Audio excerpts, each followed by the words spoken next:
मित्रों नमस्कार, मैं AR मिश्रा इस चैनल में आपका स्वागत करता हूँ। जिंदगी सबकी प्यारी होती है, सबकी अच्छी होती है।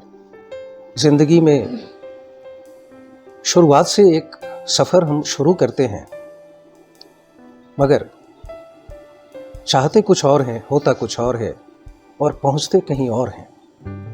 बहुत कम लोग हैं जिनको अपनी ज़िंदगी में मनोनुकूल चीज़ें मिलती हैं। ज़्यादातर लोगों को संघर्ष करना पड़ता है, जूझना पड़ता है और अपने लिए कोई ना कोई मुकाम हासिल करना पड़ता है।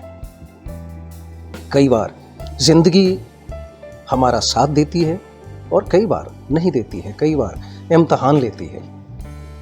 अपनी जिंदगानी इस कार्यक्रम में आज हमारे साथ हैं पूनम कौशिक जी।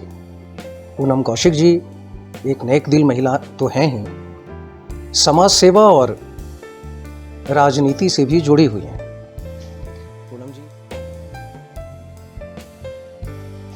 पूनम जी इस कार्यक्रम में आपका बहुत बहुत अभिनंदन, स्वागत।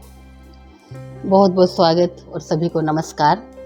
शुरुआत कैसे करूं मुझे खुद समझ में नहीं आ रहा है, लेकिन जैसा कि आपने कहा जिंदगानी जी, तो हर इंसान की ज़िंदगी में बहुत से उतार चढ़ाव, बहुत संघर्षपूर्ण स्थिति रहती है। जी, जीवन जीना कोई आसान नहीं है, लेकिन कुछ लोगों के लिए आसान होता भी होगा। लेकिन मैं अपनी बात जहाँ तक करूँ तो मेरे लिए बहुत आसान नहीं रहा कुछ भी। हमेशा स्थिति संघर्ष करने की रही और अभी भी संघर्ष कर रही हूँ। तो मैं सबसे पहले तो आपका आभार, आपका धन्यवाद प्रकट करती हूँ कि आपने मेरी बातों को अपने चैनल के माध्यम से रखने की शुरुआत की।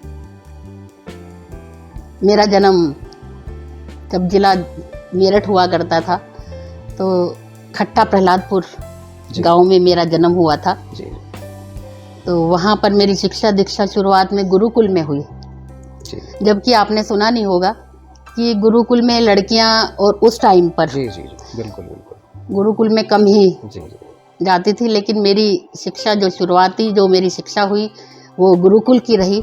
और वहाँ पर जो हमारी जो मास्टरनी जी कह लीजिए, आप मेरी टीचर पहली गुरु कह लीजिए, जी, उनसे ही सीखने को मुझे मिला कि वो उस टाइम पे बिजली लाइट नहीं हुआ करती थी। हमें वो जो डिबिया होती है जी, जो मिट्टी के तेल से जलाई जाती है, आजकल के बच्चे तो शायद देखा भी ना हो उन्होंने, उनके लिए तो एक एंटीक पीस हो गया है वो। तो वो डिबिया जलाती थी, मेरे साथ मेरे और भी साथी सखियां थी। 4 बजे हम सब लोग जाग जाते थे उनकी एक आवाज़ पर। गुरुकुल में? हाँ, गुरुकुल में उनकी एक आवाज़ पर 4 बजे उठकर सबसे पहले अपने नित्य कर्मों से फारिग हुए। उसके बाद वो सबसे पहले हमारे सामने रामायण, तो क्योंकि ये आप कह लीजिए कि शुरू से ही भगवान की माँ सरस्वती की कृपा रही, कंठ में थोड़ा सा सुर था, तो मेरे सामने ही रामायण होती थी। तो रामायण की चौपाइयों से हमारी शुरुआत होती थी। तो गाती ठीक ठाक ही थी मैं। उन गुरु माँ ने मुझे बहुत प्रेरणा दी और उन्होंने मेरी हौसला अफजाई भी करी।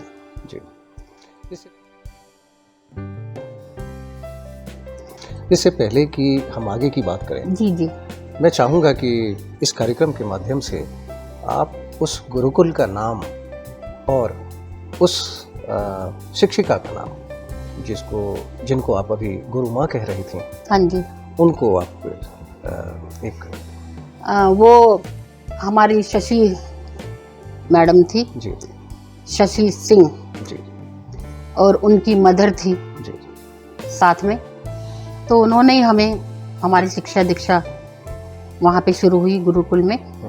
और वो एक कन्या गुरुकुल के नाम से, अब तो नहीं रहा खैर, अब तो वहाँ पर पाठशाला वैसे दूसरे टाइप की वहाँ पे शुरू हो गई है, लेकिन उस टाइम में गुरुकुल था वो।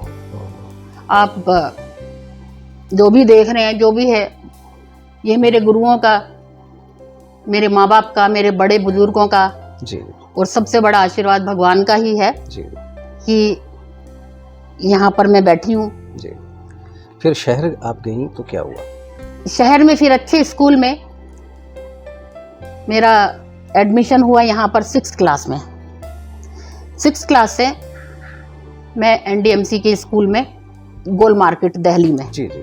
तो पिताजी को गवर्नमेंट फ्लैट मिला हुआ था वहाँ पर, तो वहाँ पे शुरुआत फिर अच्छा स्कूल कहिए, उस टाइम का NDMC का स्कूल था। आज के टाइम में ऐसे मैं तो नहीं समझती कि अब ऐसे इस तरह के जो स्कूल्स हैं, प्राइवेट स्कूल्स भी वो शिक्षा आपको दे पाएंगे जो उस टाइम थी। हमने 25 पैसे फीस हुआ करती थी NDMC के स्कूल में, तो वहाँ से हमारी शिक्षा हुई। वहाँ से क्योंकि गाने का एक शौक़ था, तो वो मेरा ऐसे चलता रहा। स्कूल कॉम्पिटिशन्स में आगे मुझे रखा जाने लगा।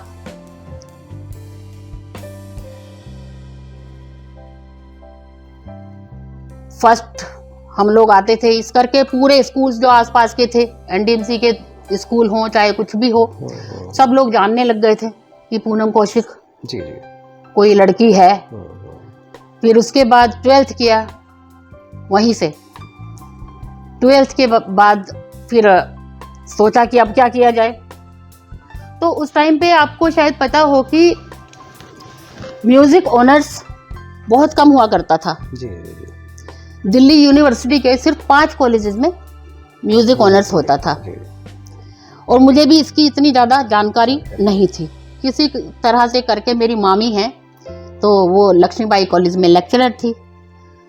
उन्होंने बताया कि भाई म्यूज़िक ऑनर्स होता है, और क्योंकि लड़की का कंठ ठीक ठाक है और अच्छे नंबरों से पास हुई है और म्यूज़िक में सबसे ज़्यादा नंबर थे, तो उन्होंने कहा कि म्यूज़िक ऑनर्स इसको करवाया जाए। अच्छा, अपना मुझे भी अच्छा लगा कि मेरा शौक तो है ही और शायद मैं कुछ अच्छा कर पाऊँ आगे। जी, जी। तो हमारे पहले प्रैक्टिकल्स हुए, तो प्रैक्टिकल के लिए हमें माल रोड म्यूज़िक फैकल्टी, वहाँ पे हमें, मुझे आज भी याद है कि वहाँ पर हमारे प्रैक्टिकल हुए, और उमा गर्ग जी वहाँ पर थी, बहुत बड़ी आर्टिस्ट, क्लासिकल सिंगर। पंडित अमरनाथ जी वहाँ पे थे। हमारे डीन उस टाइम देबू चौधरी जी हुआ करते थे, सितार वादक। हाँ, तो वहाँ पे मेरा इंटरव्यू हुआ, प्रैक्टिकल हुआ, तो बहुत ही मेरे लिए बहुत खुशी की बात थी कि मैं एक ऐसी लड़की थी जिसे 3 कॉलेजेस दिए गए।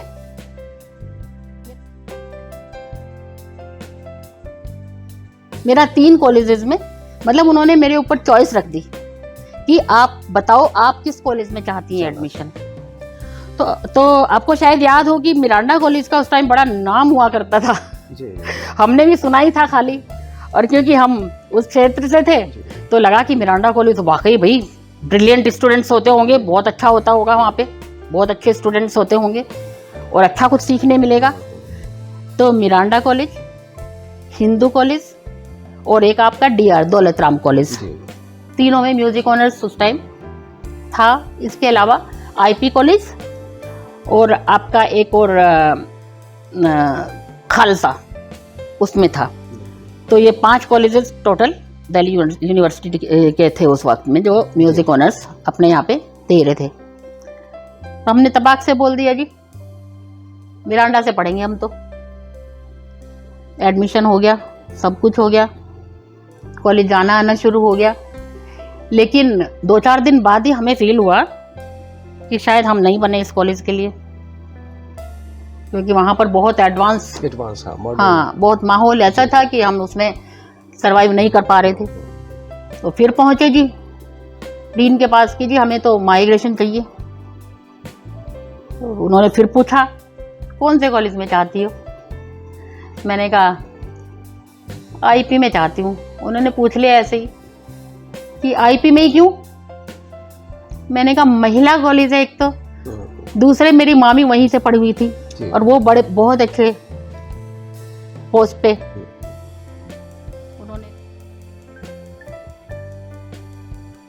उन्होंने पीएचडी डॉक्टर धर्म शर्मा। तो बस दिमाग में यही कि इनकी तरह बनना है किसी तरह से। तो यही था उस वक्त।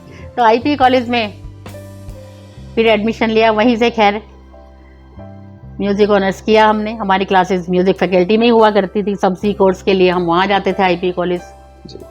तो बहुत अच्छा रहा, सब कुछ मिला के बहुत बढ़िया रहा। और फिर ग्रेजुएशन के बाद फिर शादी हो गई। तो मेरा एमए प्रीवियस था, उस टाइम एग्ज़ाम आने वाले थे तो शादी हो गई थी। शादी हो गई खैर, बस फिर एक ऑडिशन चल रहा था उन्हीं दिनों दिल्ली यूनिवर्सिटी की तरफ से। उस ऑडिशन को हमने क्लियर किया। क्लियर करके हमारा बाहर का, हमें पहला जो हमें बाहर जाने का ऑफर, वो हम बाहर गए। वहाँ पर शुरुआती दौर में तो 6 मंथ का था, तो 6 मंथ लगा के हम वापसी हो गए। फिर उसके बाद एक कंटिन्यूअस मतलब चलता ही रहा ये, अब बाहर आना जाना, जहाँ भी सारी चेंज, क्योंकि और पहले सुनने वाले भी बहुत अच्छे थे और सेमी क्लासिकल में गाती थी। लेकिन मैंने एक चीज़ देखी, बाहर लोग सेमी क्लासिकल या क्लासिकल क्या, वो लोग पुराने नंबर्स, पुराने जो फिल्मी गाने होते हैं उनको बहुत पसंद किया लोगों ने, बहुत, और डिमांड काफ़ी थी। ये सब किया। फिर यहाँ पे हिमाचली सॉन्ग्स भी मैंने वो पहले ही शुरुआत कर रखी थी, तो हिमाचली फोक सॉन्ग्स मैंने गाए। और जो आपके ये ट्राइबल फेयर्स जो होते हैं हिमाचल के गांवों में, देहात में जो होते हैं, गवर्नमेंट के थ्रू ही होते हैं ये भी, तो गवर्नमेंट के थ्रू काफ़ी कार्यक्रम किए। महीनों हम लोग रहते थे ऐसे ही टूर पे, कभी कहीं प्रोग्राम कर रहे हैं, कभी कहीं कर रहे हैं, तो ये सब चलता रहा।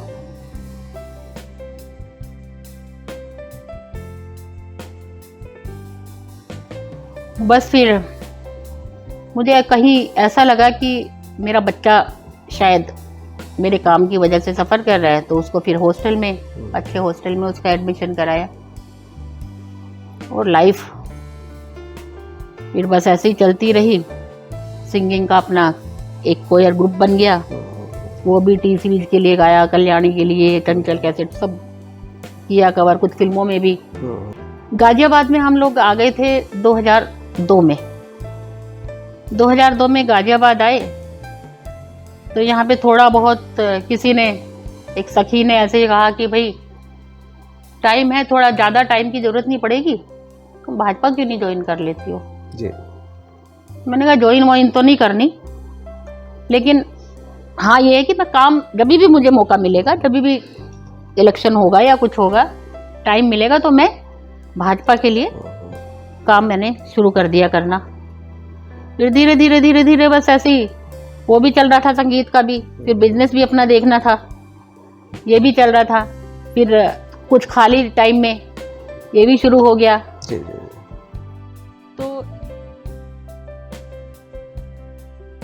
तो ये था कि एक समाज सेवा, शायद इसके थ्रू समाज सेवा कुछ अच्छी होगी जी। तो इसलिए राजनीति के क्षेत्र में आई थी। और अभी भी मेरा जो फोकस रहता है वो यही रहता है कि मैं किसी की हेल्प कर सकूं, किसी के काम आ सकूं। तो इसलिए मैंने राजनीति पूर्ण रूप से ज्वाइन कर ली थी। ये 2012-13 की बात है। थोड़ा परिवार के बारे में बताएं, परिवार में कौन अच्छा है आपके? मेरे परिवार में जी, परिवार में देखिएगा, हम 4 बहन भाई हैं। मैं सबसे बड़ी जी। मेरे माता पिता की सबसे बड़ी पुत्री मैं ही हूँ। मेरा एक भाई है, भाई से छोटी 2 बहनें हैं और सभी अपना वेल सेटल्ड हैं। जी। मैं मेरे हस्बैंड टेक्सटाइल बिजनेस में थे, जी जी लेकिन अब नहीं है वो। जी जी एक मेरा बेटा है, जी उसका भी अपना रेस्टोरेंट बिजनेस का काम जी, है, उसका जी। भी अपना। बहू मेरी डॉक्टर है। जी तो लाइफ चल रही है ऐसे ही। जी परिवार बहुत छोटा सा, और कहने को आप ये मानिए कि बहुत बड़ा परिवार। जी जी। एक कलाकार मन के लिए, जिसका कलाकार मन है, उसके लिए राजनीति दोनों दो ध्रुव की तरह है। तो ये कैसे संभव हुआ? मिश्रा जी देखिए, आप बिल्कुल ठीक पहचान रहे हैं शायद क्योंकि आर्टिस्ट की जो सोच होती है ना, वो आर्टिस्ट की होती है, और वो कभी भी ना, आप ये मानिए कि जिग-जैग नहीं कर सकता है। राजनीति के क्षेत्र में आप सोचते हैं, उसके मतलब भिन्न कुछ होते और हैं, होते हैं, हाँ, लेकिन आप आर्टिस्ट बन के अगर सोचते हैं तो आपकी सोच कुछ अलग होगी। कुछ अलग होती जी, है। तो मैं उसी सोच को लेके अभी तक आगे बढ़ रही हूँ, और मुझे विश्वास है कि ऐसे ही सफर जारी रहेगा ये। जी जी जी। लेकिन दोनों में एक समानता है। एक कलाकार को भी भीड़ चाहिए, एक राजनीतिक व्यक्ति को भी भीड़ चाहिए, और एक कलाकार को भी तालियों की गूंज चाहिए, एक राजनीतिज्ञ को भी तालियों की गूंज चाहिए। हाँ, बिल्कुल सही कह रहे हैं आप, क्योंकि कलाकार को हौसला मिलता है, उसको जज्बा उसमें आता है तालियों की गड़गड़ाहट सुन के। जी जी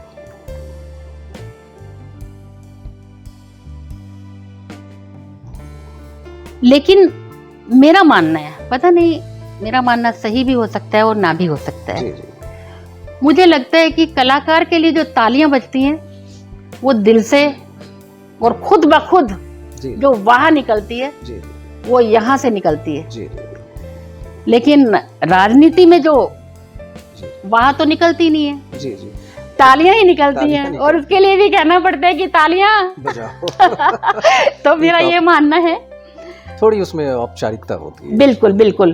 कलाकार के लिए आप दिल से, आपको पता ही नहीं चलता कब तालियों के लिए, कब वाह निकल गई आपके, जी, या जी। कब शानदार, बहुत खूब, जी जी कब निकल गया, आपको खुद को भी नहीं पता चलता है। जी सही है। लेकिन राजनीति में ऐसा नहीं है, राजनीति में थोड़ा अलग अलग है। अलग होता है। तो राजनीति में जब आप आई, उसके बाद गाजियाबाद में खास करके जो यहाँ doctor general VK Singh ji हैं, मोदी जी का पदार्पण हुआ बाद के दिनों में, जी जी। तो ये बदले हुए माहौल में आपको कैसा लगा? जो पहले की ट्रेडिशनल राजनीति होती थी, उसमें कम से कम मोदी जी के आने के बाद बदलाव आया। तो एक कार्यकर्ता के तौर पे, और अभी जो जिम्मेवारी आप संभाल रही हैं, जी, उसके बतौर आपको कैसा महसूस होता है?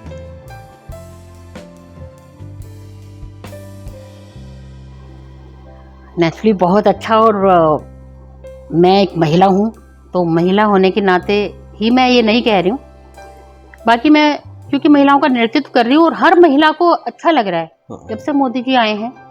आप देखिए उनकी सोच, मोदी जी की जो सोच शुरू हुई, वो महिला सशक्तिकरण को लेकर ही शुरू हुई। जी चाहे वो आपका उज्ज्वला का हो, उन्होंने एक महिला को, उनके दिमाग में भी कहीं था ना जी जी जी ये चीज़ कि महिला चूल्हे पे खाना बनाती हैं, बरसात में लकड़ी गीली हो जाती हैं, किस तरह से कैसे कार्य करती हैं, किस तरह से। तो उन्होंने जो सोचा वो महिलाओं के लिए, महिलाओं के प्रति उनकी सोच को नमन है। उज्ज्वला हो, चाहे उसके बाद जनधन हो, चाहे बेटी बचाओ बेटी पढ़ाओ, आप देखिए आज अनुपात जी जी बिल्कुल काफी बढ़ा है। जी जी वरना तो हरियाणा में आप हालात आपको पता ही है, छुपे हुए नहीं है किसी से भी। बिल्कुल बिल्कुल चाहे आपका सुकन्या समृद्धि योजना हो, जी चाहे आपका स्वच्छता हो, स्वच्छ भारत हो, तो जितने भी योजनाएं मोदी जी लाए, सब में उन्होंने महिलाओं का विशेषकर ध्यान रखा। फिर 2014 में जब जनरल वीके सिंह जी यहाँ आए, तो हम पहले की दिशा और दशा आप भी बाखूबी वाकिफ होंगे जी जी कि गाजियाबाद में 2014 से पहले जब मेरा दिल्ली में क्योंकि आना जाना जी जी लगा रहता था, तो यूपी के ये बॉर्डर पे ना, यहाँ आकर मुझे ऐसा लगता था कि घर से किसी को बुला लिया जाए, मेरे पिताजी को बुला लिया सुरक्षा के जाए लिए। सुरक्षा की दृष्टि से। जी जी हाँ, लेकिन आज आप देखिए, जी जी बिल्कुल बिल्कुल। सुरक्षा की दृष्टि हो, चाहे साफ सफाई का भी आप ले लीजिए, चाहे रोड्स का, आप तो बहुत अच्छा कार्य कर रहे हैं नितिन गडकरी जी और हमारे जनरल साहब। गाजियाबाद की दिशा और दशा दोनों बदल गई जी है। जी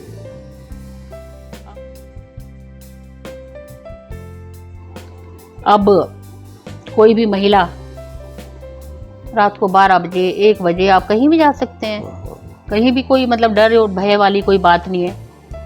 पहले खुले में शौच के लिए महिलाएं जाती थी, आज देखिए ना आप गांव देहात में। जी जी बहुत काम हुआ है। तो हाँ, तो इतना अच्छा काम जो मोदी जी कर रहे हैं, तो महिलाओं के लिए वाकई बहुत फख्र की बात है।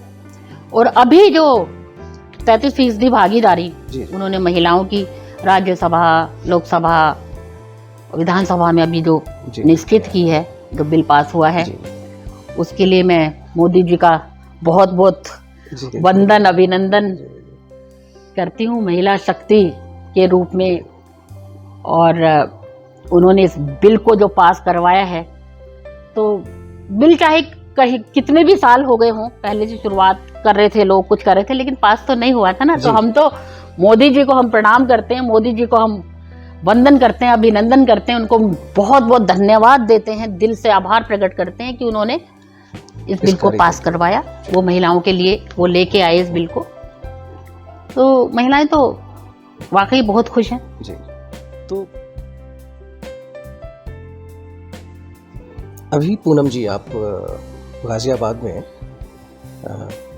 क्या आपका डिजिग्नेशन क्या है अपने पार्टी में, अपनी पार्टी में? देखिए, मैं भारतीय जनता पार्टी की महिलाओं का नेतृत्व अभी कर रही हूँ और महिला मोर्चा की महानगर अध्यक्ष जी का दायित्व निर्वहन कर रही हूँ, जो संगठन ने मुझे दिया है।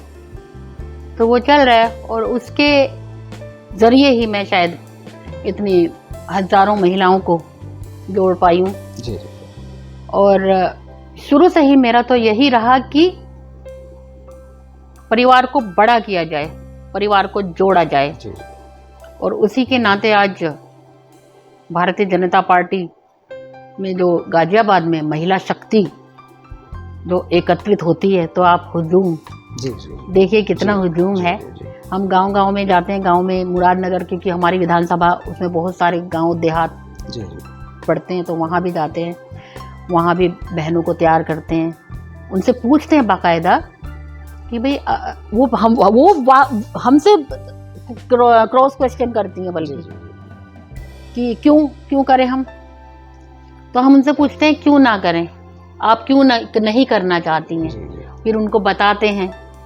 तो वो थोड़ी सी अवेयरनेस ज़रूरी है, बताया जाता है, क्योंकि ग्रामीण महिलाओं को इतना ज़्यादा नहीं भी पता होता है। उनको तो जो प्रधान कह दें उधर ही वो चल निकलती हैं, लेकिन उनको बताया जाता है कि भाई मोदी जी आपके लिए देखो ये काम मोदी जी ने किया। नहीं तो बेचारी वो यही सोच रही है कि हमारे प्रधान ने किया। जी जी सही बात, सही भाई, क्योंकि प्रधान के द्वारा उनको गैस कनेक्शन या कुछ भी आवास है या कुछ है वो दिया जा रहा है, तो वो यही सोचती हैं कि ये तो प्रधान ने किया है। और प्रधान तो किसी का भी हो सकता है, जी जी बसपा सपा किसी का भी हो सकता है। जी तो फिर उनको बताया जाता है कि ये जो योजना लेके आए हैं, ये मोदी जी लेके आए हैं जी, जी। आपके लिए, ये योगी जी की है। तो तब उनको पता चलता है, और इस करके वो महिलाएं फिर खुद फोन करती हैं जी कि बहन जी आप आओ, हमारी बहन भी ज्वाइन करना चाहती है, जी भाजपा में आना चाहती है। जी तो काफ़ी बड़ा परिवार आज हमारा महिलाओं का हो गया है गाजियाबाद में। असंख्य महिलाएं हैं जी जो काम कर रही हैं और तत्पर बिल्कुल एकदम ऐसे रहती हैं बिल्कुल कि हाँ जी, हमें योगी मोदी जी के लिए कार्य करना है। हाँ जी। राजनीति में लोग एक दूसरे की टांग खींचते हैं,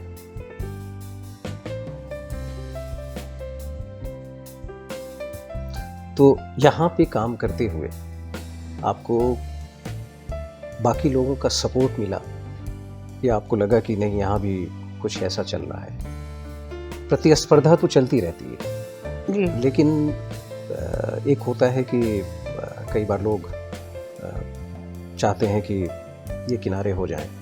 ये सब जगह चलता है, राजनीति में भी ये है, और वो चाहे कोई भी जिला हो या कोई भी क्षेत्र हो, उसमें भी ये चलती रहती है चीज़ें। राजनीति होती है, और अगर ईमानदारी और सच्चाई को लेके राजनीति हो तो बहुत अच्छा रहे, सभी के लिए अच्छा रहे। लेकिन मैं इन चीज़ों पे कभी ध्यान नहीं देती।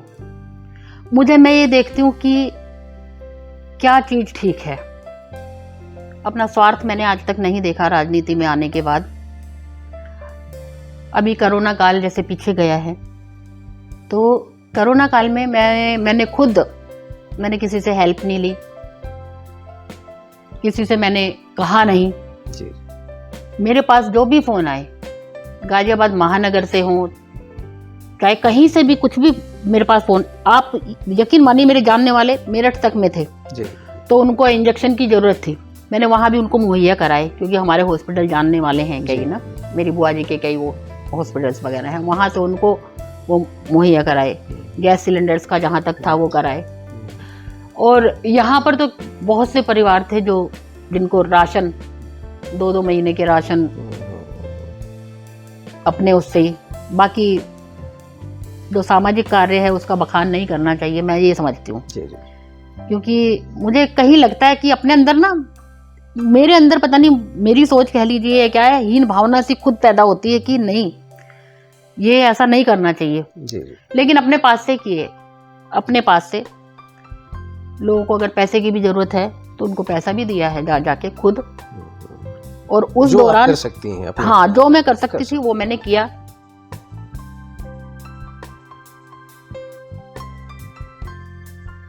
तो ये सब चीजें तो चलती रहती हैं, लेकिन ना आप अपनी सोच आप ईमानदार रखिए, आप सत्यता रखिए अपने अंदर, तो निश्चित ही आपको लोग पहचानेंगे, जानेंगे। थोड़ा टाइम लग जाता है सत्यता को ऊपर आने में ना, सच्चाई को ऊपर आने में। कहते हैं झूठ बहुत तेजी से ऊपर आता है, लेकिन जो सच्चाई है उसको कुछ टाइम लगता है, तो कोई बात नहीं।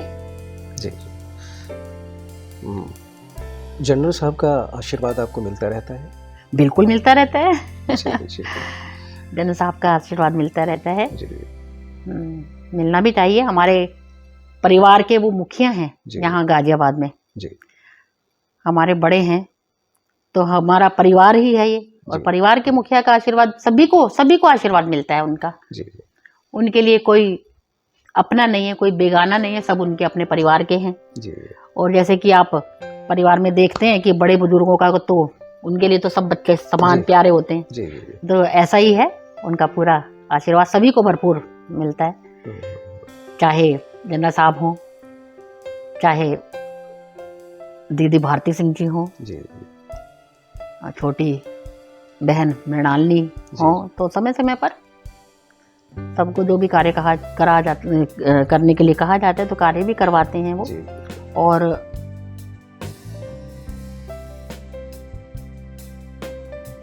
भारती सिंह जी तो मेरा एक्सपीरियंस है कि कभी भी मैंने 24 आवर्स कभी भी फ़ोन कर दिया, किसी को हॉस्पिटल में एडमिशन करवाने हैं या कुछ है, तो तुरंत वो शुरू हो जाती हैं और करवा के दम लेती हैं, कोई भी कार्य हो। कोरोना काल में जी आपने कुछ लिखा भी था। हाँ जी, अगर आप उसको सुना सकें, कुछ पंक्तियां उसकी। एक कोरोना के ऊपर उस वक्त क्योंकि घर से निकलना और पूरी एहतियात बरतना बहुत जरूरी था, तो एक संदेश आप कहिए कि पब्लिक में देने के लिए एक छोटा सा ये गीत मैंने गाया था। ये संदेश है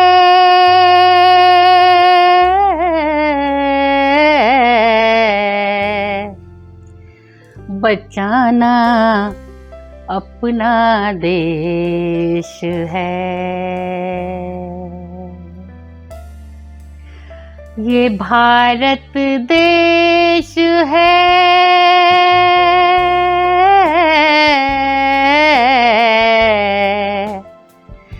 बचाना अपना देश है, बचाना अपना देश है। मोदी जी के हम सब मिलकर, मोदी जी के हम सब मिलकर सारे वचन निभाएंगे। इस कोरोना बीमारी से, इस कोरोना बीमारी को मिलकर सभी भगाएंगे। मोदी जी से, मोदी जी के हम सब मिलकर सातों वचन निभाएंगे। इस कोरोना बीमारी को मिलकर दूर भगाएंगे। ये एक गीत था। जी जी। तो इसके 2 स्टैंजा थे।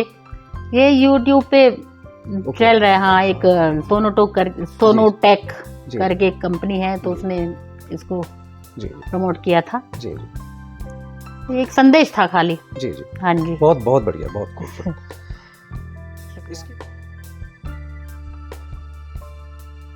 इसके अलावा जी, अपनी जिंदगी में आपको कोई गजल, कोई गीत या कुछ भी चंद पंक्तियां जो आपके दिल के करीब भी हो और आपकी जिंदगी को थोड़ा सा बता भी दे, आप अगर बता सकें? एकदम से ऐसे इस तरह से तो दिमाग में नहीं आता कुछ, क्योंकि छोड़े हुए भी अब तो जी जी काफी वक्त हो गया मुझे। और अब तो पार्टी में जो भी जी जी प्रोग्राम्स होते हैं, कार्यक्रम तो होते हैं, तो वहाँ पे वंदे मातरम ही जी जी गाती हूँ मैं।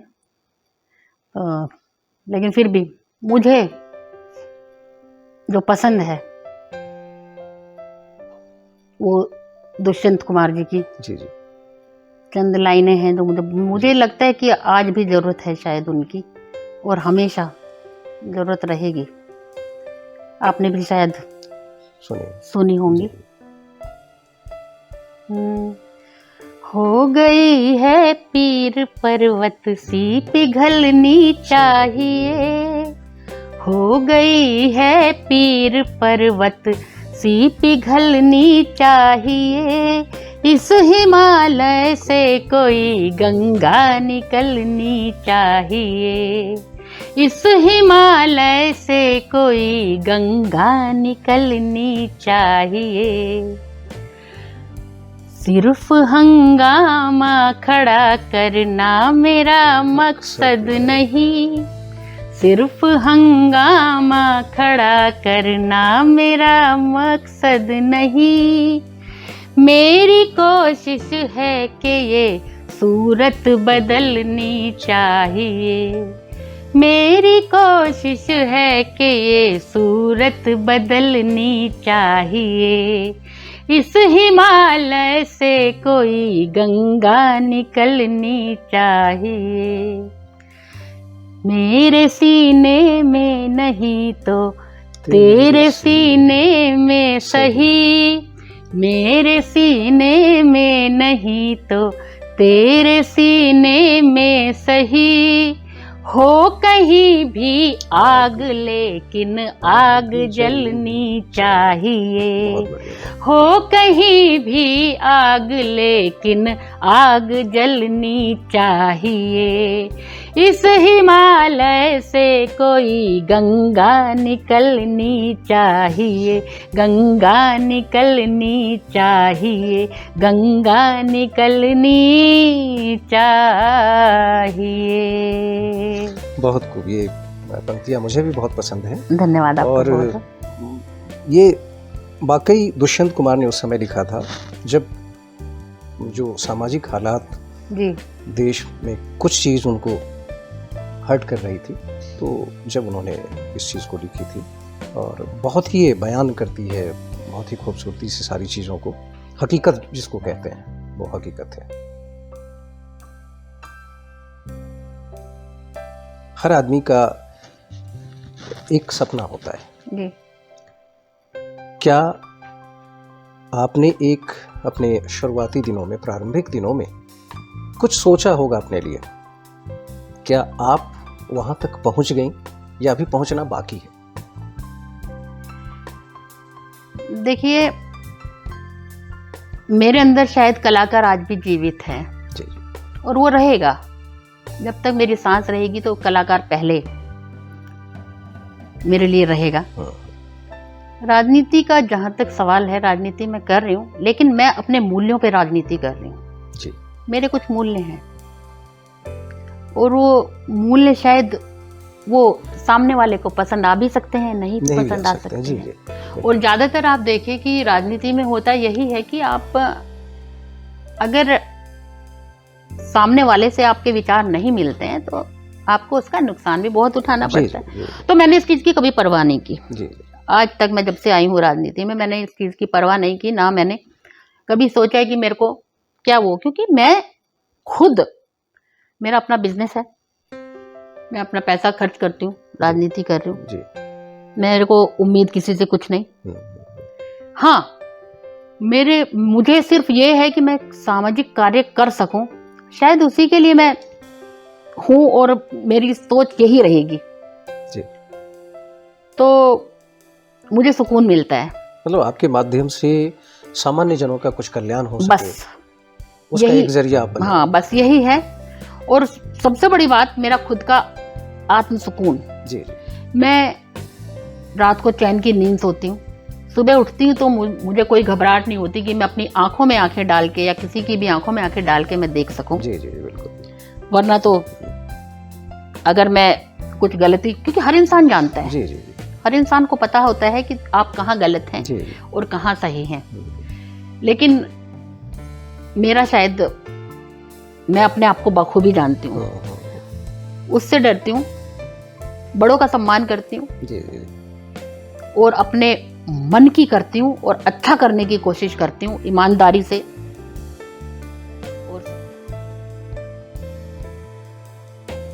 और सच्चाई से चलना चाहती हूँ जीवन में, और वो मैं चल रही हूँ। और शायद मुझे लगता है कि मेरा यही एम है शायद, कि मैं चैन से रह सकूं। बस इसके अलावा मैंने ये नहीं सोचा कि मैं कुछ बन जाऊं। और इससे आगे देखिएगा, आप कुछ भी बन जाएं, कितना भी पैसा आप कमा लें, तो आप खाएंगे क्या?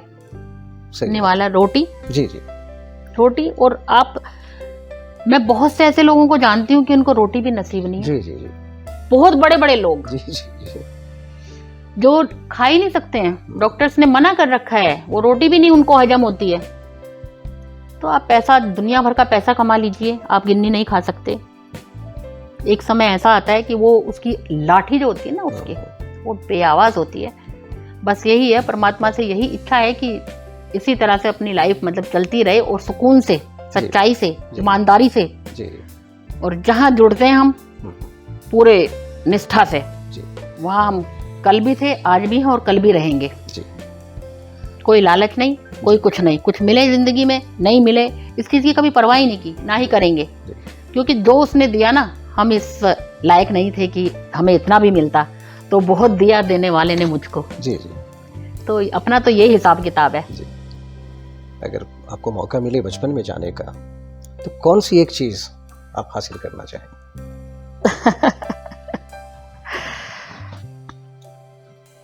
बहुत सी चीजें होती हैं बचपन में जो इंसान को भुलाए नहीं भूलती हैं, लेकिन जो मिसिंग, जो आज भी लगता है, वो बचपन के दोस्त, वो मेरा माहौल, गुरुकुल का माहौल, वो छुट्टियों में अपने दादा दादी के, मुझे याद है आज भी, मैं जब फर्स्ट टाइम बाहर गई थी और मैं वहां से आई थी, तो मेरे दादाजी बाहर, दरवाजे के बाहर खड़ंजा जो होता है, वहां पर अपना हुक्का लेके और चारपाई डाल के वहां पे बैठे हुए थे। और आने जाने वालों, अरे मिलो मेरी बेटी, देखो मेरी पोती बाहर विदेश से आई है, हवाई जहाज में गई थी। तो कुछ यादें ऐसी हैं। और मेरा बेटा क्योंकि बहुत छोटा था, तो 1 महीने का तो फर्स्ट टाइम प्लेन में बैठा था, तो मतलब वो चीजें, मेरे दादा, मतलब वो उनका चेहरा आज भी मेरी आंखों में घूमता है। कि किस तरह से वो लोगों को मतलब बुला रहे थे कि देखो 1 महीने का है अभी 2 महीने का, ये हवाई जहाज में बैठ के गया था, जी अरे विदेश से आई है। हाँ, तो कई चीजें होती हैं जो आप मिस करते जी, हैं जी, जी, कि जी। फिर से वो दौर आ जाए, फिर जी, से वो दादा दादी, जी जी जी वो सब दोस्त, जी जी वो मेरी मास्टरनी जी। लेकिन कहते हैं ना कि गया वक्त निकल जाता है, जी जी वो नहीं आता है लौट के, एक वक्त ही है जी, जी, जो वापस नहीं आता। सही बात। अपने भाई हाँ। बहन में जी, आप सबसे ज्यादा किसके करीब रहे, या आपको सबसे ज्यादा कौन पसंद रहा? भाई या बहनों रही? में मेरे भाई के साथ मेरा ज्यादा, जी मैं ज्यादा करीब, बचपन में जितना हम दोनों लड़ते थे, जी जी आज उनका के नाम- टाइम में उतना ही ज्यादा करीब है हम लोग। उनका नाम बता दीजिए। मेरे भाई का नाम प्रमोद कौशिक है और वो जापानीज गाइड हैं। जी हम्म। आप उनको कुछ कहना चाहें तो कह सकते हैं।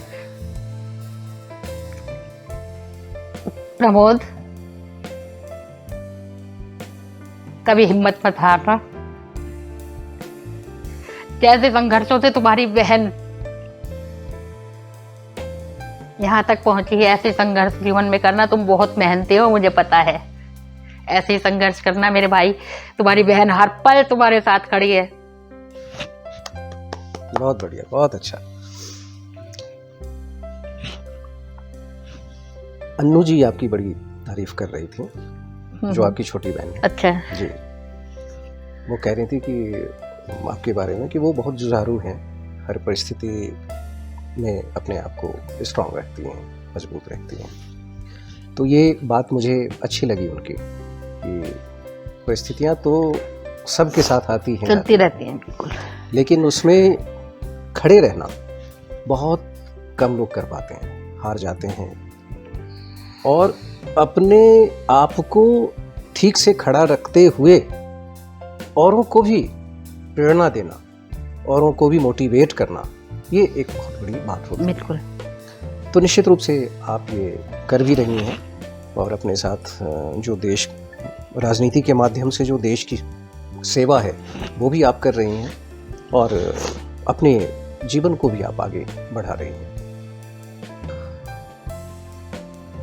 आने वाले दिनों में आप भारत का क्या भविष्य देखती हैं? आप देखिए, पिछले जब से मोदी जी आए हैं उस दौर को आप देखिए, या उनसे पहले वाले दौर को देखिए कि क्या मान सम्मान था भारत देश का। जी जी विदेश में कोई जाता था तो किस तरह से उसको जी सिक्योरिटी के दिखावे के नाम पर किस तरह से उसकी वो बेइज्जत किया जाता जी था, जी या कितनी उनका मान सम्मान बाहर विदेशों में होता था। जी और अब देखिए आज का भारत, आप देखिए आज मोदी जी के पीछे कितने देश चल रहे हैं,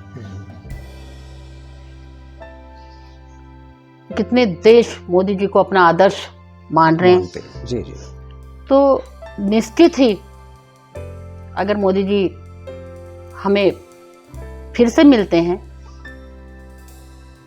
मिलेंगे, 100% मिलेंगे, क्योंकि जनता को सब चीजें, सब बातें समझ में आ गई हैं।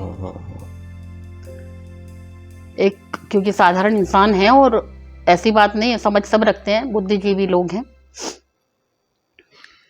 तो हर कोई चाहता है कि मोदी जी फिर से आए, और जैसे हमने सिर्फ किताबों में पढ़ा था कि भारत सोने की चिड़िया हुआ करता था, तो चाहते हैं सभी, हम लोग चाहते हैं, मैं भी यही चाहती हूँ कि फिर से मोदी जी के नेतृत्व में जी फिर से हमारा देश एक बार फिर से सोने की चिड़िया का खिताब पाए, फिर से लोग कहें, फिर से दुनिया कहे कि भारत देश वाकई सोने की चिड़िया था और है और रहेगा। जी जी तो यही मैं तो कल्पना करती हूँ इस चीज की। बाकी जो भी हो रहा है सब ठीक है, अच्छा हो रहा है, जी। बढ़िया हो रहा है सब। जी। दो दोस्त जिनके बिना आप रह नहीं सकते, उनको अपनी बात कहे बिना, या वो आपको लगता है कि उनसे बात करके मुझे सुकून मिलता है? वैसे तो दोस्त स्कूल टाइम के अलग होते हैं, कॉलेज टाइम के फिर अलग होते हैं, फिर आप जहाँ आप जॉब करते हैं वहाँ अलग होते हैं, आपके जब काम करते हैं आप उस क्षेत्र के अलग होते हैं। लेकिन अभी जब से राजनीति में आई हूँ, तो चाहे छोटी बहन कह लीजिए, चाहे मेरी सखी कह लीजिए, चाहे कुछ भी, तो ये शिवा हैं, जी शिवा तिवारी। जी जी जी। तो इनके साथ मेरा बहुत अच्छा सामंजस्य भी है। जी जी जी। और ममता जी हैं, क्योंकि पास में ही रहती हैं ये भी। जी जी जी। हाँ, तो दोनों हमेशा मेरे साथ कंधे से कंधा मिलाकर खड़ी भी रहती हैं। जी जी जी। और मुझे बड़ी बहन की तरह सम्मान भी करती हैं। मैं भी इनको छोटी बहन की तरह ही जी जी बिल्कुल एकदम कुछ भी इनको कह देती हूँ, डांट भी लेती हूँ। तो कुछ भी बात होती है हम लोग आपस में शेयर कर लेते हैं, क्योंकि माहौल राजनीति का थोड़ा सा जी जी हाँ वो अलग रहता है। हाँ, तो दोनों हमेशा तत्पर रहती हैं, खड़ी रहती हैं।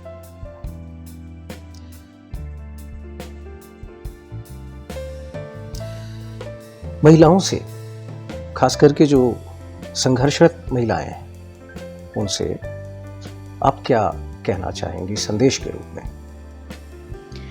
हाँ, ये बहुत अच्छा आपने सवाल किया है। आज के दौर में जो परिभाषाएं हैं वो बदल रही हैं, लेकिन मैं फिर भी बहनों को, सभी महिलाओं के लिए मैं यही कहना चाहूंगी कि आप अपने प्रति, अपने परिवार के प्रति हमेशा ईमानदार रहिए, हमेशा सच्चाई से चलिए। और जिस भी कार्य क्षेत्र में आपका रुझान है, कोई भी कार्य, जी, चाहे वो राजनीति हो, चाहे वो आप किसी बिजनेस क्षेत्र में हैं, तो आप उसके प्रति कम से कम ईमानदारी से, और आप इतना जरूर कीजिए कि भाई आप रात को चैन से सो सकें और सुबह उठ के अपने आप को आईने में देख सकें।